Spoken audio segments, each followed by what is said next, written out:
Diploma में mechanical, electrical, civil या other trade के बाद स्विच करना चाहिए। पूसा में भी बहुत अच्छे अच्छे बच्चे हैं, उनकी प्रिपरेशन में और तुम्हारी प्रिपरेशन में वो कहाँ डिफरेंस रहा कि तुम आज USICT के CS में हो। हेलो एवरीवन, आज हम लोग मिलने जा रहे हैं IPU लीड 2022 रैंक 22 निखिल से। हेलो निखिल, कैसे हो? Hello sir.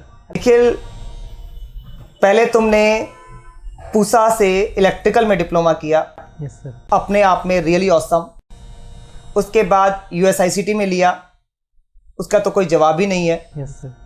दोनों लाइफ के टॉप कॉलेज, मतलब मैं ये बोलूँगा कि रियल में जिंदगी में जो ख्वाहिश होती है वो तुमने दोनों अचीव किया, क्योंकि टॉप कॉलेज से पढ़ना अपने आप में एक बहुत बहुत बड़ी बात होती है, और दोनों टॉप कॉलेज मिल जाना तो सीरियसली बहुत बड़ी बात है।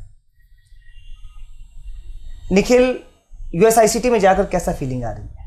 बहुत अच्छा लग रहा है सर, मतलब मेहनत सफल रही। राइट। तो आज हम लोग बात करेंगे लीड की जर्नी की, और ये वीडियो हम लोग बना रहे हैं 2023 में लीड एस्पिरेंट्स के लिए। Yes sir. ठीक है, सबसे पहले मुझे बताओ कि तुमने कैसे तैयारी स्टार्ट की, कैसे सोचा, क्या क्या प्लानिंग की, और क्या क्या जर्नी में चलता रहा, मुझे पूरा डिटेल में समझाओ। तो सर मैं शुरू से बताता हूँ। जब मैं सेकेंड ईयर में था अपने, तो कोविड आ गया था। तो मैं घर पे ही था उस टाइम, पूरे टाइम।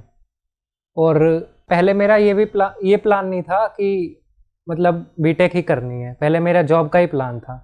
पर जब मैं इस कॉलेज में आया, और पहले तो मैं इमेच्योर था, फिर इस कॉलेज में आया, धीरे धीरे मैंने अपने सीनियर्स को देखा, आगे बढ़ते लोगों को देखा, यूट्यूब के सहारे और भी चीज़ें देखी। तो मेरे अंदर एक फीलिंग्स आई कि मुझे और भी आगे पढ़ना है, सिर्फ डिप्लोमा पे सीमित नहीं रहना, क्योंकि डिप्लोमा के बेस पे हम एक जगह जाके रुक जाते हैं। इसलिए मेरे मन में तो सेकेंड ईयर में ही हो गया था कि मैं बीटेक के लिए जाऊंगा। अच्छा निखिल, यस सर। तुम डिप्लोमा में कैसे गए? सर मैंने 10th किया। सबसे पहले 10th करने के बाद मेरे एक रिलेटिव हैं, उन्होंने डिप्लोमा ही किया है पूसा से, मैकेनिकल से, और वो होंडा में तब जॉब कर रहे थे। तो उन्होंने मुझे रिकमेंड किया था, और पापा ने भी बोला था, तो मैंने उनके कहने पे CET देने का फैसला किया। तो तुमने डिप्लोमा किया है इलेक्ट्रिकल से, बीटेक करे हो CS से। इसका क्या कॉन्सेप्ट है? पूसा मैकेनिकल प्लेसमेंट के लिए काफ़ी अच्छी मानी जाती है। आपके रिलेटिव भी होंडा में थे, फिर आपने इलेक्ट्रिकल ही क्यों लिया? इलेक्ट्रिकल लेने का भी एक कारण था। उस टाइम मैं देख रहा था चीज़ें, जब मैं देख रहा था तो मैं ये देख रहा था कि EVs आ रही हैं, इलेक्ट्रिक कार्स आ रही हैं, इलेक्ट्रिक बाइक आ रही हैं। तो मुझे लगा कि फ्यूचर इलेक्ट्रिक का ही है। एक टाइम पे जाके मैकेनिकल का फ्यूचर खत्म हो जाएगा। उस टाइम जितनी मेरी सोच थी उस हिसाब से। मतलब तुम उस टाइम में इतना सोच पा रहे थे? Yes sir. वाओ। वैसे मेरे जो रिलेटिव थे उन्होंने भी मुझे बोला था मैकेनिकल लेने, लेकिन मैंने अपने खुद के उस पर मैंने इलेक्ट्रिकल लिया, खुद सोच कर। अब उनको बताया नहीं कि मैंने CS ले लिया है इसमें? हाँ, वो मिले थे अभी कुछ दिनों पहले, उनको मैंने बताया तो उन्होंने कहा अच्छी बात है, पर तुमने जॉब क्यों नहीं किया? उन्होंने भी पूछा। जॉब से तो एक जगह पे जाके हम रुक जाते, इसलिए मैंने नहीं किया। मुझे आगे भी, और अभी सिर्फ बीटेक नहीं, मैं बीटेक के बाद भी और पढ़ूंगा, या जॉब करनी हो जॉब करूंगा, पर ये फिक्स नहीं रखूंगा अपने आप को, ग्रोथ करते ही रहूंगा अपने आप। तुमने प्लेसमेंट नहीं ली? यस सर, पूसा में मैंने प्लेसमेंट नहीं ली। मैंने 1-2 कंपनीज में अप्लाई किया था, उनका सिर्फ टेस्ट दिया। कौन सी कंपनी थी? टाटा पावर आई थी, टाटा पावर का मैंने टेस्ट दिया था, टेस्ट क्लियर हुआ था, लेकिन मैं इंटरव्यू के लिए नहीं गया था टाटा पावर में। ओके, मतलब इंटरव्यू के दिया ही नहीं या फिर हुआ नहीं? नहीं, मैं देने ही नहीं गया। तो कपिल गौरी सर ने कुछ बोला नहीं? नहीं, उनसे तो उतनी बातचीत हुई नहीं सर से अभी तक। अच्छा, तुम मुझे बता रहे थे लेटरल एंट्री के बारे में। सोच तो लिया था कि अब मुझे जॉब नहीं लेनी, बीटेक के लिए प्रिपेयर करना है। तो फिर मैंने ऑप्शन सर्च किए, तो मैंने देखा बीटेक का जो सिलेबस है वो बहुत वास्ट सिलेबस है, मतलब डिप्लोमा करते करते खुद से तैयारी करना मुश्किल है। हाँ, और लेटरल एंट्री की, राइट ना? Yes, lateral entry. और मैंने रिसर्च की, इधर उधर देखा, तो मुझे मिशन इंजीनियरिंग के बारे में पता चला। तो मैं यहाँ आया, मैंने ट्रायल लिया, मुझे अच्छा लगा, तो मैंने बैच ज्वाइन कर लिया। जून 2022 में मिशन का बैच शुरू हुआ था, फर्स्ट बैच लीड का, और मैं उसी से ज्वाइन कर गया। मुझे याद है जब कोविड में तुमने लाइव ही स्टार्ट किया था। Yes sir. बाद में तुम ऑफलाइन में कन्वर्ट हो गए। राइट। अच्छा, मुझे ये बात बताओ कि लीड के एग्जाम में टोटल 4 पार्ट है। Yes sir. तुमने सबसे ज्यादा किस चीज के ऊपर मेहनत किया? शुरुआत से जैसा आपने फोकस करवाया, मैंने रीजनिंग को बहुत अच्छे से किया था। सबसे पहले मैंने रीजनिंग स्ट्रॉन्ग कर ली थी अपनी। रीजनिंग के बाद मैथ साथ साथ चल रहा था हमारा, जैसे कोचिंग में भी चलता रहता, और भी मैं थोड़े बहुत क्वेश्चंस प्रैक्टिस करता था। मैथ्स और रीजनिंग मैं हमेशा करता रहा। फिर मैंने मैकेनिक्स पे फोकस शुरू किया, और लास्ट में जाके मैंने कंप्यूटर तो जो मैंने किया है लास्ट के 1 महीने में किया। आपने करवा तो बहुत पहले दिया था, लेकिन मैंने खुद से लास्ट के 1 महीने में किया। अच्छा, मैंने जो नया कंसेप्ट स्टार्ट किया था चेकबुक वाला, उसके बारे में तुम क्या बोलोगे? लेटरल एंट्री में भी बहुत कंपटीशन है, तैयारी हर कोई करेगा। अलग तरीके से तैयारी करेंगे तभी हम आगे बढ़ेंगे। उसके लिए चेकबुक बेस्ट था। जो मेरे जूनियर्स हैं उनको मैं रिकमेंड करूंगा कि चेकबुक पे जरूर वो फोकस करें। अच्छा, तो तुम्हारा सबसे स्ट्रॉन्ग पार्ट कौन सा था चारों पार्ट में से? मेरा सबसे स्ट्रॉन्ग रीजनिंग था। और मैकेनिक्स? मैकेनिक्स पे तो मैं बाद में आया था। पहले शुरुआत से मैंने मतलब रीजनिंग पे ज्यादा फोकस किया, पर मैकेनिक्स के जो आपने 600 क्वेश्चन दिए उसमें से 10 या 15 क्वेश्चन बिल्कुल मैच कर गए थे पेपर में, एग्जैक्ट, एकदम एग्जैक्ट। सोम और एफएम नहीं आती तो मेरे साथ 25 के सही होता। वही मेरी गलत, वही मेरी नेगेटिव मार्किंग हुई थी पेपर में। 22 रैंक आने का क्या रीजन रहा? ऐसा कौन सी गलती रही तुम्हारी कि तुम्हारी 1 रैंक नहीं आई? सर जैसा अभी मैंने बताया, मैकेनिक्स में जो मैकेनिकल इंजीनियर का पोर्शन आ गया था उसके बारे में बिल्कुल अवेयर नहीं था, ना वो आईपीयू के वेबसाइट के सिलेबस। तो इसलिए मैंने मैकेनिक्स के क्वेश्चनों में थोड़ा इधर उधर से दिमाग लगा के, कुछ भी कॉन्सेप्ट लगा के तुक्का मारा। अच्छा, सही सही बताना मुझे। Yes sir. ठीक है। कितने क्वेश्चन ऐसे हुए होंगे जो तुक्के लगे होंगे? मेरे हिसाब से तो एक भी सही। अरे अरे अरे अरे, तुम तो बहुत काम खराब करके आ गए यार। तुम सिंगल डिजिट रैंक में पहुंच जाते। नहीं, मैं रिकमेंड करूंगा अपने जूनियर्स को कि कितना भी वो अटेम्प्ट रहे आपका, तुक्के के बारे में सोचना भी मत, क्योंकि तुक्के कभी सही नहीं होते। राइट। 22 रैंक से तुम कितना सेटिस्फाइड थे? सर 22 रैंक जब आई, मुझे उम्मीद तो थी कि मेरी रैंक आ जाएगी। रात में मैंने कॉल किया था तुम्हें? यस सर, रात को आपने 1:15 बजे, 1:30 बजे के आसपास मैं सोया हुआ था। मुझे पता भी नहीं था कि रिजल्ट आया है। मैं सोया हुआ था आराम से, मैंने देखा राजन सर का कॉल आया। मैंने क्या बात होगी, तो देखा सर रिजल्ट आ गया। मैं नींद मेरी पूरी मेरी नींद टूट गई। पर आपने उसी टाइम रिजल्ट बताया, भाई तेरी 700 रैंक है। मैं उठ के बैठ गया। मैंने कहा इतना कंपटीशन हो गया, मैं तो इतना अच्छा पेपर करके आया था। मेरी पूरी नींद खुल गई, सब कुछ, मैं पसीने आ गए मेरे। वैसे ही गर्मी का मौसम था। फिर आपने बताया, बोला नहीं 700 नहीं 22 है। मैं मजाक कर रहा था। फिर थोड़ा रिलीफ मिला, पर मैं इस रैंक से सेटिस्फाई नहीं था। मुझे लग रहा था कि थोड़ी कमी रह गई है। पर जब मेरा एडमिशन यूएसआईसीटी में, और वो भी सीएससी ब्रांच में हुआ, तो मैं सेटिस्फाई हो गया। एक्चुअली तुम पूरे बैच ने मेहनत इस तरीके से की थी कि टॉप 30 में आ जाओगे। Yes sir. और मोस्ट ऑफ द स्टूडेंट्स जो अपने बैच के थे, जो जिन लोगों ने अच्छी मेहनत की, Yes, उन बच्चों की रैंक आ भी गई, इसमें कोई डाउट वाली बात नहीं। मैं अपनी तरफ से बच्चों को बोलना चाहता हूँ कि रिजल्ट के टाइम में अपने से उम्मीद उतनी ही रखें जितनी हम तैयारी कर रहे हैं। क्लास में वो बच्चा साफ दिखता है जिन बच्चों की रिजल्ट आने वाला होता है। तुक्का कभी नहीं लगता। अगर लगता है तो 100 में से किसी 1 या 2 का। अदरवाइज 98% स्टूडेंट्स वही होते हैं रिजल्ट में जो सामने दिखाई दे रहे होते हैं। ये मैं एक अपने लंबे एक्सपीरियंस के साथ बता रहा हूं। Yes, कि क्लास में मुझे सामने दिख रहा होता है। 2020 बैच में सिमरन साफ दिखती थी। 2021 बैच में जाहिद साफ दिखता था। इस बैच में भी बच्चे जितने भी थे साफ दिखते थे। सबको साफ दिखता है कि हाँ कौन बच्चा कितना क्या करने वाला है। बाय द वे, अच्छा निखिल, यस सर, कॉलेज के अंदर एडमिशन लेने से पहले एक डाउट था जो ड्यूल डिग्री के नाम से जानते हैं, उसका क्या प्रोसेस है? वो बहुत बड़ा एक कंफ्यूजन है लोगों के बीच में। Yes sir. जब मैं गया यूएसआईसीटी, थोड़ी बहुत तो मैं देख के ही गया था कि क्या है ड्यूल डिग्री का सीन। उस बेसिस पे मैंने एडमिशन लिया। पर जब मैंने अपने सीनियर से बात की तो उन्होंने बताया कि डुअल डिग्री यहाँ अवेलेबल है, बीटेक प्लस एमटेक। पर उसमें ऑप्शन मिलता है। जैसे हम फाइनल ईयर में पहुंचते हैं ना, तो स्टूडेंट्स को एक फॉर्म दिया जाता है जिससे वो एमटेक के लिए अप्लाई करते हैं, और जो फॉर्म वो अगर नहीं फिल करना चाहते वो नहीं भी कर सकते हैं। जो फॉर्म नहीं फिल करेंगे वो प्लेसमेंट में बैठते हैं, जो फॉर्म फिल करेंगे वो भी प्लेसमेंट में बैठते हैं। तो ये आपकी मर्जी है कि आपको क्या करना है, आगे एमटेक करनी है या प्लेसमेंट लेना है। डुअल डिग्री का कोई कंपलसरी नहीं है, ऑप्शनल है। बहुत सारी इंपॉर्टेंट बात मेरे दिमाग में आ रही है। Yes. ठीक है, एक एक करके मैं पूछता हूँ। पहली बात तो ये कि क्या डिप्लोमा में मैकेनिकल, इलेक्ट्रिकल, सिविल या अदर ट्रेड के बाद स्विच करना चाहिए? तुमने स्विच किया। स्विच करना चाहिए या नहीं करना चाहिए कंप्लीटली उस पर्सन पे डिपेंड करता है जो स्विच करना चाहता है। अच्छा। क्योंकि स्विच करने पे बहुत मेहनत लगती है। जब हम कॉलेज में जाते हैं, एक तो हम जेई मेंस वालों के साथ बैठते हैं जो मेंस क्लियर करके आते हैं, तो उनका लेवल अलग होता है, हमारा लेवल अलग होता है, और हमें उस लेवल तक पहुंचने के लिए बहुत मेहनत करनी है। और लेवल का मतलब क्या है यहाँ पर? देखो, मुझे लगता है कि बच्चे ने डिप्लोमा किया, बच्चा डायरेक्ट सेकेंड ईयर में गया, वो उन बच्चों के साथ बैठ रहा है जाके जो 12th करके आए हैं। Yes sir. ठीक है, अब जो 12th करके बच्चे आए हैं उन्होंने अपने टाइम तक, उस टाइम तक C या C++ पढ़ा होता है। यस। तो कंप्यूटर का ऐसा कुछ नॉलेज नहीं लिया होता, कोई जावा या फिर डेटा स्ट्रक्चर वगैरह तो कुछ नहीं पढ़ा होता जब तक वो 3rd सेमेस्टर में गए हैं। Yes. और हम भी 3rd सेमेस्टर में एंट्री करते हैं, तो इस टाइम में दोनों के लिए कंप्यूटर बिल्कुल नया है।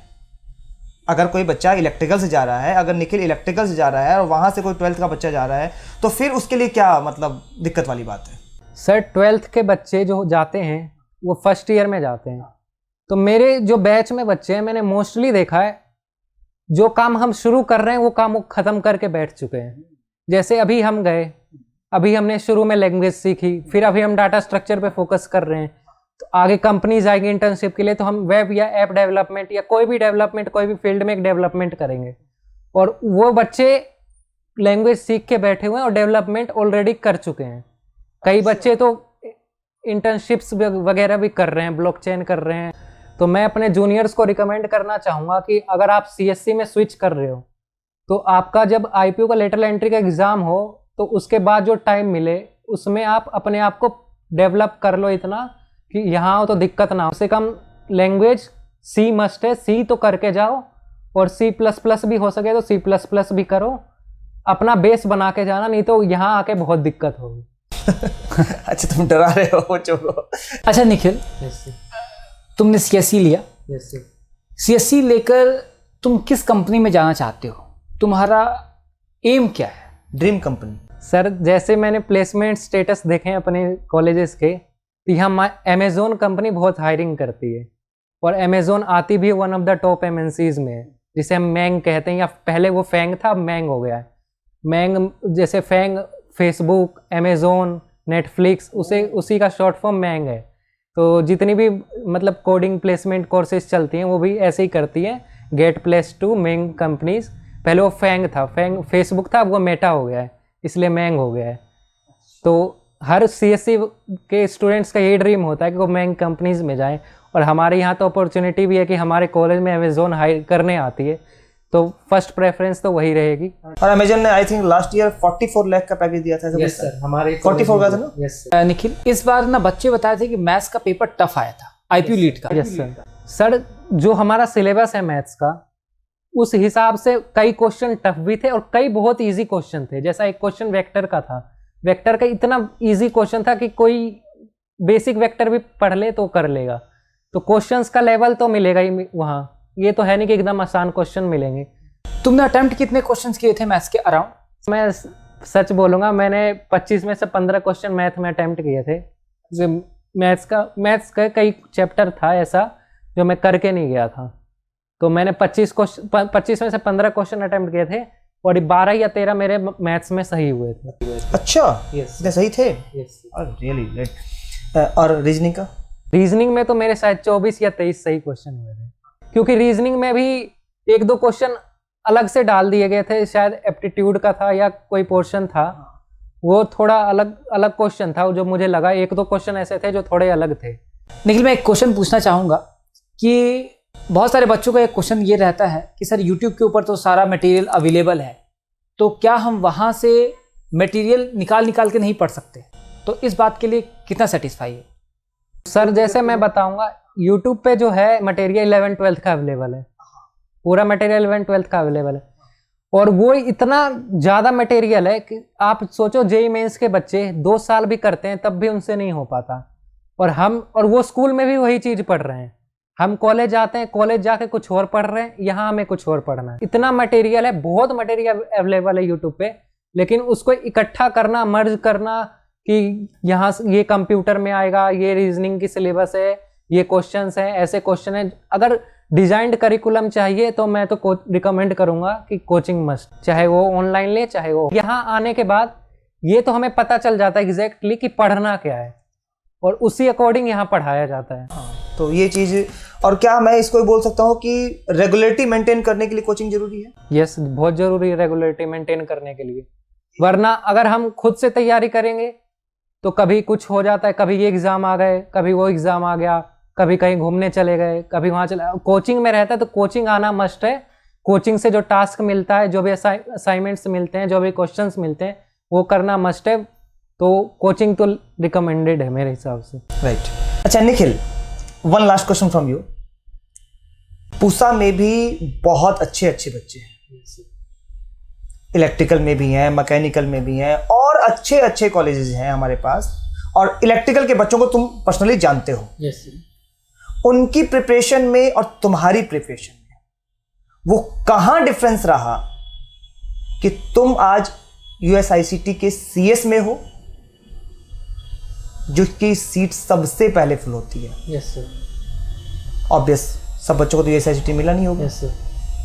बहुत बच्चों को तो मेट भी नहीं मिल पाया होगा, एमएसआईटी भी नहीं मिल पाया होगा।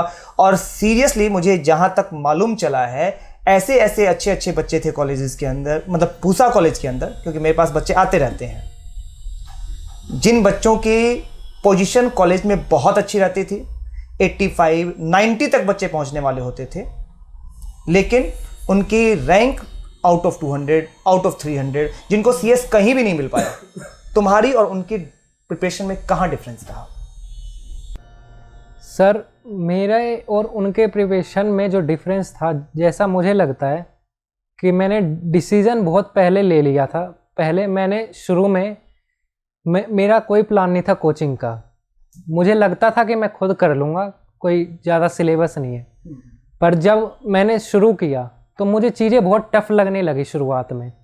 मैं झूठ नहीं बोल रहा, सच बोलता हूँ। यूट्यूब से मैंने स्टार्टिंग की थी। यूट्यूब से देखा मैंने, 1-2 वीडियोस देखे, 1-2 हफ्ते तैयारी भी की, लेकिन यूट्यूब से मुझे चीज़ें समझ आ रही थी। लेकिन उस पर एक टॉपिक के लिए पढ़ने के लिए मुझे 10 वीडियोस देखनी पड़ती थी। और बाद में पढ़ के ये भी नहीं मुझे कंक्लूजन मिलता था कि वो टॉपिक यहाँ यूज़फुल है भी या नहीं है। जैसे एग्जाम्पल ले लो, मैंने लॉज ऑफ फोर्स स्टार्ट किया, मैकेनिक्स का चैप्टर स्टार्ट उसी से किया था मैंने। और जब मैंने यूट्यूब पे स्टार्ट किया, वो चीज़ें बहुत ज़्यादा थी और उसको शॉर्ट में कैसे करूं वो, और बहुत ज़्यादा थी, इस वजह से हमें कुछ समझ भी नहीं आ रहा था।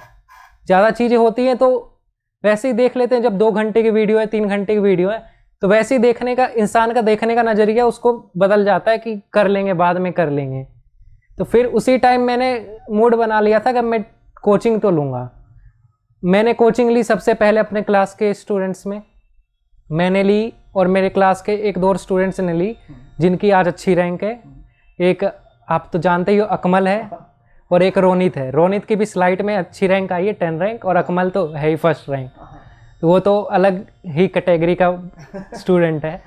तो और भी मेरे साथ के फ्रेंड्स थे, उन्होंने भी लीड की प्रिपरेशन की। उनका अपना डिसीजन था कि वो कोचिंग नहीं लेंगे, मेरा अपना डिसीजन था। मैंने उनको भी कुछ नहीं बोला, ना उन्होंने मुझे कुछ बोला। उन्होंने अपने यूट्यूब से प्रिपरेशन की, मैंने थोड़ी बहुत हेल्प भी की, और मैंने यहाँ से, जैसा मैं शुरुआत में ही आ गया था। पर जैसा मैंने बताया आपको कि यूट्यूब पे बहुत सारे टॉपिक्स मिल जाते हैं, लेकिन वो बहुत ज़्यादा होते हैं। और यहाँ हमें स्ट्रक्चर्ड वे में पढ़ाया जाता है कि कौन सा टॉपिक हमारे एग्ज़ाम के लिए इम्पोर्टेंट है, कौन सा टॉपिक आने वाला है। लॉज ऑफ फोर्स ही का एग्जाम्पल है, बहुत टॉपिक्स हैं उसमें, लेकिन यहाँ वही पढ़ाया जाता है जो एग्ज़ाम के नज़रिए से इम्पोर्टेंट है। तो और भी मेरे क्लास के बच्चों ने लीड का एग्ज़ाम दिया, उन्होंने यूट्यूब से ही प्रिपरेशन की। पर मुझे यही लगता है कि वहाँ उनकी वही कमी रहेगी कि उन्होंने स्ट्रक्चर्ड वे में प्रिपरेशन नहीं की। कोई है ही नहीं जो सिर्फ लीड के लिए कोई कोचिंग करा रहा हो, यूट्यूब पे या ऑनलाइन या कहीं भी। ऑफलाइन भी बहुत कम ऑप्शंस है हमारे पास, तो उसमें मुझे बेस्ट ये कोचिंग लगी और ये कोचिंग में मैं आया, ये मेरा अच्छा डिसीजन था। Thank you. और मैं यहाँ के मैंने एंजॉय भी किया और पढ़ाई हाँ, एंजॉय भी किया तुम लोगों ने Yes, और पढ़ाई की, इसमें तो कोई डाउट नहीं। Yes by the way, thank you so much Nikhil for your valuable time, वो भी USICT के CS के साथ, जहां तुम्हारे पर बहुत ज़्यादा बर्डन है। Yes thank you so much. Thank you very much sir.